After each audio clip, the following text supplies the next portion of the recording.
ఏం గురు ఏం సమాచార కర్ణాటకలో ఎక్కువ మంది యూజ్ చేసే ఆత్మీయ పలకరింపు ఇదే. ఆ పలకరింపులానే ఇక్కడ టిఫిన్ కూడా చాలా చాలా బాగుంటుంది. తుమ్కూరులో నైట్ టైం దొరికే టిఫిన్స్ లో ఈ MTR idli hotel one of the best and oldest hotel అని చెప్పొచ్చు. ఈవినింగ్ 7 దాటిందంటే కంటిన్యూస్ గా క్రౌడ్ ఉంటారు. రైస్ ఐటమ్స్, ఉప్మా, తట్ట ఇడ్లీ, చిన్న ఇడ్లీ, 2 రకాల వడలు వీళ్ళ దగ్గర ఉంటాయి. దాంతో పాటుగా దోశ ఐటమ్స్ చాలా ఫేమస్. ఎక్కువగా సేల్ అయ్యే వీళ్ళ స్టార్ ఐటమ్ బెండి మసాలా దోశ.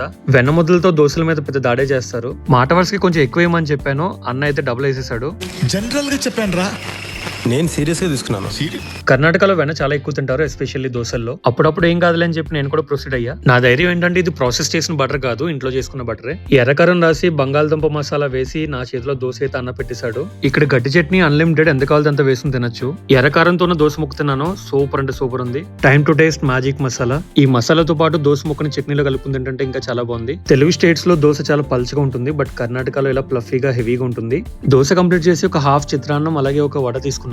చిత్రాన్నం అంటే ఆల్మోస్ట్ మన నిమ్మకాయ పులిహోర లాగా ఉంటుంది, కాకపోతే కొంచెం ప్రిపరేషన్ డిఫరెంట్. ముందుగా వడ ప్లస్ చట్నీ తిన్నాను, చాలా బాగుంది. చిత్రాన్నంలో అయితే కొంచెం సాల్ట్ తగ్గింది, బట్ ఓకే, టేస్ట్ అయితే బానే ఉంది. అందుకే ఈసారి వడ చట్నీ చిత్రాన్నం కాంబినేషన్ లో ట్రై చేశాను. టేస్ట్ అయితే అదిరిపోయింది. నేను తిన్న ఐటమ్స్ కి అయితే బిల్ 110 రూపీస్ అయింది. వర్తో కాదో కింద కామెంట్ చేయండి. Watch for more videos. Bye bye.